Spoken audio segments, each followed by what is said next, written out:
नोएडा दिल्ली से सटा हुआ एक शहर जहां हर सुबह हजारों लोग काम पर निकलते हैं।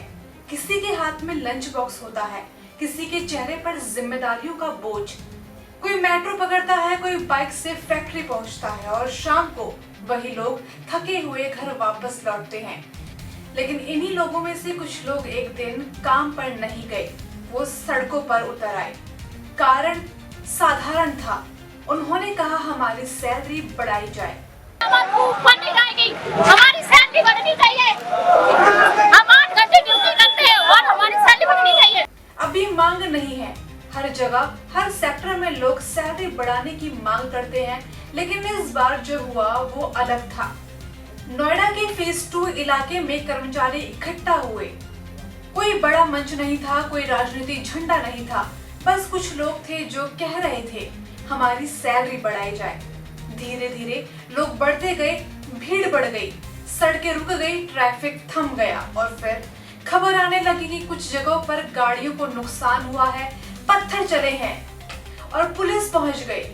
यहाँ तक एक सामान्य खबर लगती है, लेकिन यहीं से कहानी बदल जाती है। पुलिस का कहना है कि स्थिति नियंत्रण से बाहर हो गई, इसीलिए बल प्रयोग किया गया। कुछ लोगों को हिरासत में लिया गया, करीब 50 के आसपास। अब ये एक आधिकारिक पक्ष है, लेकिन हर घटना की तरह इस घटना के भी कई पक्ष हैं। सोशल मीडिया पर कुछ वीडियो सामने आई। इस वीडियो में कुछ लोग कहते दिख रहे हैं, हम खड़े थे फिर भी हमें मारा गया। तो मारा है और कह रहा फालतू बोल रहा तू चला गया वो पुलिस वाले किसने मारा है आपको? यही कहीं खड़ा था, पुलिस वाला ही था।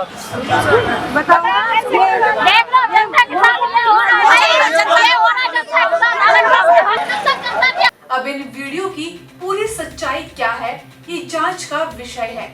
लेकिन एक बात हमेशा याद रखनी चाहिए, वीडियो हमेशा पूरी कहानी नहीं बताती, ये सिर्फ एक क्षण दिखाती है और उस क्षण के बाहर बहुत कुछ छूट जाता है। इसीलिए किसी भी निष्कर्ष तक पहुंचने से पहले हमें पूरी तस्वीरें देखनी चाहिए।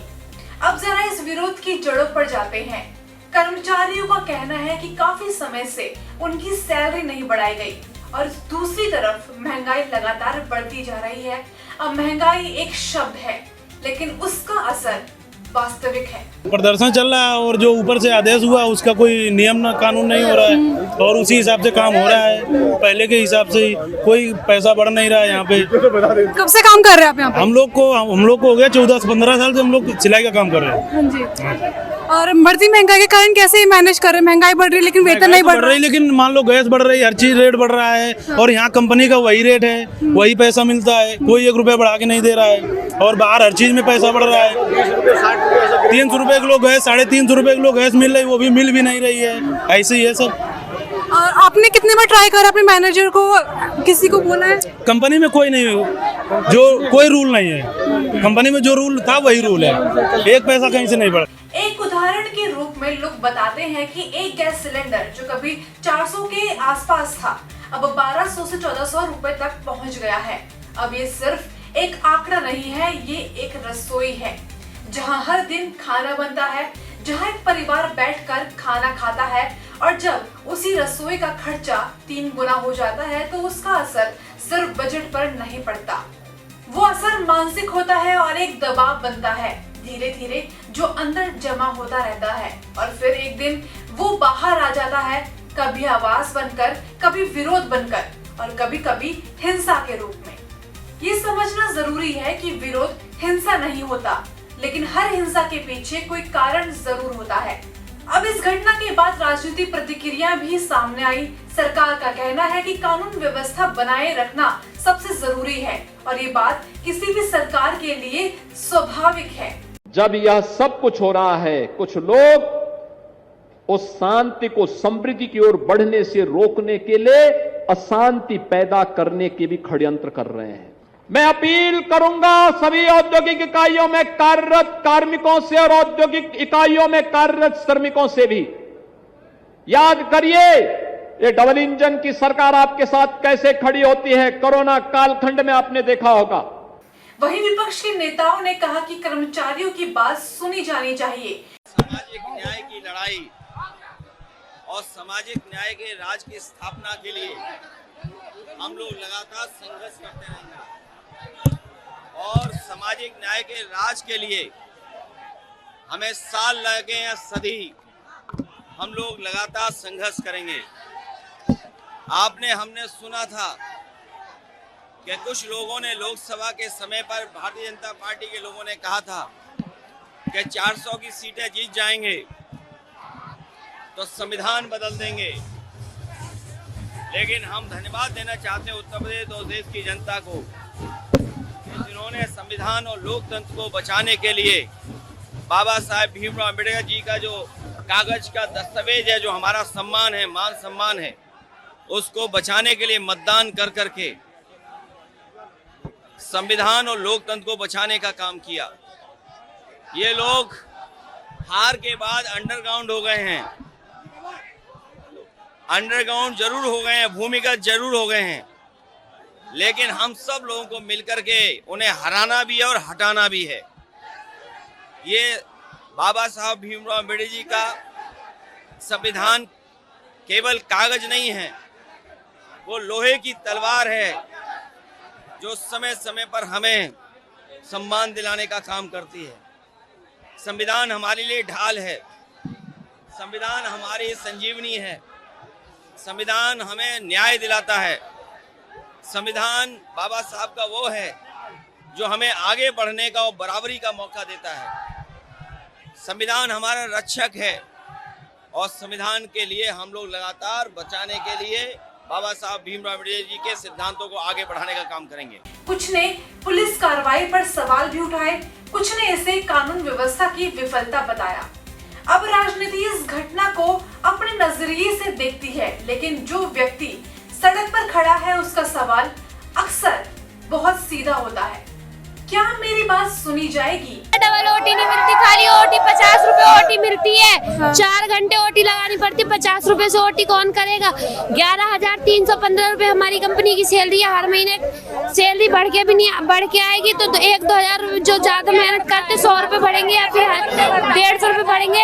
और ये नहीं है कि सरकार जब मांग कर रही, जब पैसे बढ़ा दिए गए तो सबके 20,000 रुपए या 25,000 रुपए हो जाना चाहिए, पर ऐसा नहीं है। हर चीज की महंगाई बढ़ जाए तो पैसे भी तो बढ़ने चाहिए, ऐसा कुछ नहीं हो रहा। डबल संडे भी नहीं दिया जा रहा, डबल ओटी भी नहीं दी जा रही और काम पूरा करवाया जा रहा है। 8 घंटे पूरा इंसान को रेलते काम करो और लंच भी आधे घंटे का होता है, ब्रेक 5 मिनट का होता है। इंसान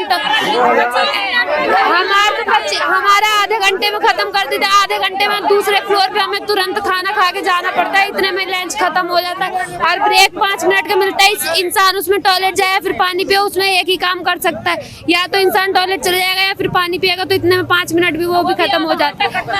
और उसमें लंच में भी आधा घंटा काट दिया जाता है और ब्रेक में का भी टाइम काट दिया जाता है।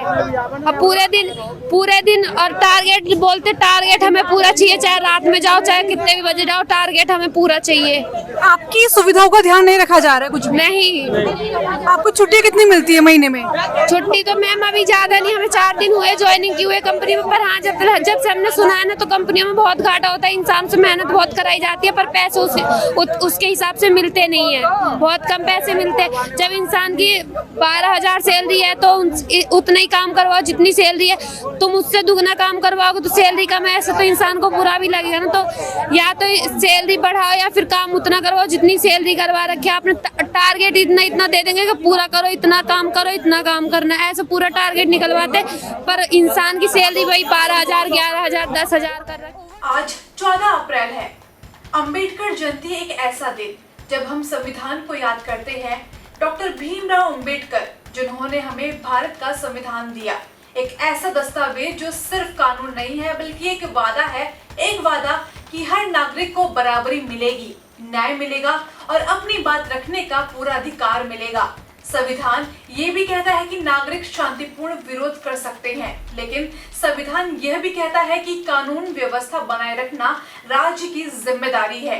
वही संतुलन बनाना कठिन होता है। एक तरफ अधिकार है, दूसरी तरफ व्यवस्था, और इसके बीच खड़ा है एक सामान्य नागरिक जो बस अपनी बात कहना चाहता है। तो ये घटना क्या कहती है? क्या ये सिर्फ कंपनी का मामला है या एक संकेत है कि आर्थिक दबाव धीरे धीरे सामाजिक प्रतिक्रिया में बदल रहा है? जहां एक कर्मचारी सिर्फ सैलरी नहीं मांग रहा बल्कि अपनी जिंदगी को संभालने की कोशिश भी कर रहा है। नोएडा की ये घटना शायद कुछ दिनों में खबरों से गायब हो जाए, लेकिन जो सवाल इन्होंने उठाए हैं वो वही रहेंगे। सवाल सैलरी का नहीं है, सवाल सुनवाई का है। और जब सुनवाई नहीं होती तो आवाज कभी ना कभी सड़क पर पहुंच जाती है, और शायद यही इस खबर की सबसे बड़ी सच्चाई है। इसी के साथ जुड़े रहिए हमारे चैनल आरएम न्यूज के साथ। मैं आपके साथ सुमन।